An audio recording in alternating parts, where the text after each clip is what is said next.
This happened to me on the night of the dead in 2017. Everything was fine. I was driving home after work, going fast on the bypass towards Santa Catarina, Lincoln. For a stretch there were no trucks or cars near me.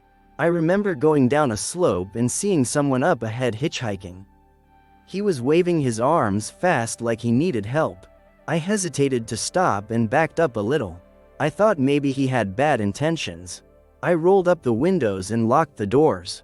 Through the rearview and side mirrors I saw that the person stood still like he was waiting for me to pull over. As I pulled up to him I saw he was an elderly man. Not joking, I guessed around 80. I rolled down the passenger window and, very politely, the man apologized for making me stop and said he thought I could give him a ride as far as I could. I told him to get in. He thanked me. "Thank you, son, I'm glad you stopped. People without souls don't take pity even on this day," something like that. I drove on and everything was fine. I felt good for doing a good deed. The man kept saying he wanted to get home, to hurry up, that his children and grandchildren were wealthy people. I just listened. It felt odd that he said that because of the clothes he wore, he didn't look like someone asking for money. He didn't tell me his age or name. He told me things that were true, like he knew me. It was strange. He asked to be dropped off in a place where there was no one and no house, only the woods. I thought maybe he had a little cabin in those hills, and he pointed to where there was a cross with candles still lit. I pulled over. He thanked me and told me to be careful driving and to never pick up strangers. As I rolled the window up and started away I glanced back at him. He had a face of joy and shouted, "You'll remember me," and things like that. He started laughing like he'd won the lottery. I just kept going, and when I reached the bridge I saw the man again on the side of the road, hitchhiking. I stopped and asked, "Sir, didn't I just drop you off on the other side?" He answered very politely and seriously with exactly the same words he had used when I first picked him up, as if he had never seen me before. I just closed the window. He stepped back and kept waving his hands. Honestly, that was terrifying, finding the same man again just a few miles later. It was truly creepy. I'd never been a believer in the paranormal.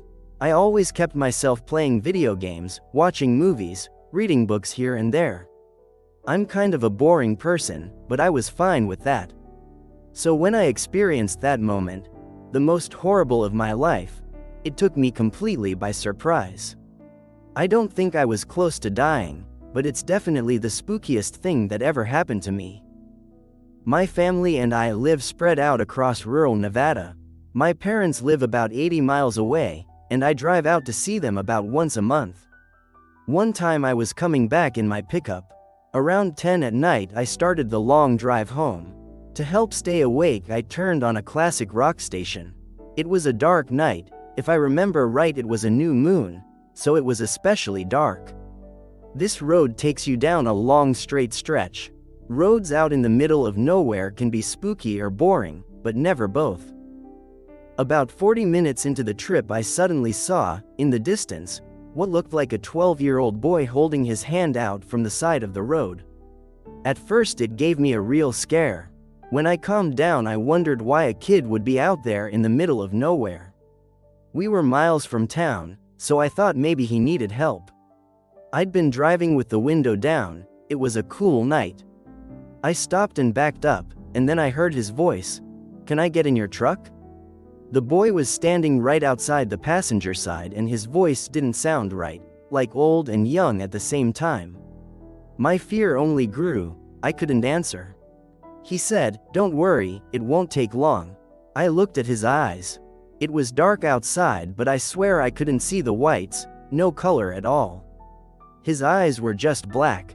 I worked up the courage to raise my window, and with a serious face he said again, "It'll be over before you know it." But his voice had changed. Now it was deep. He didn't flinch when I started to roll the window up.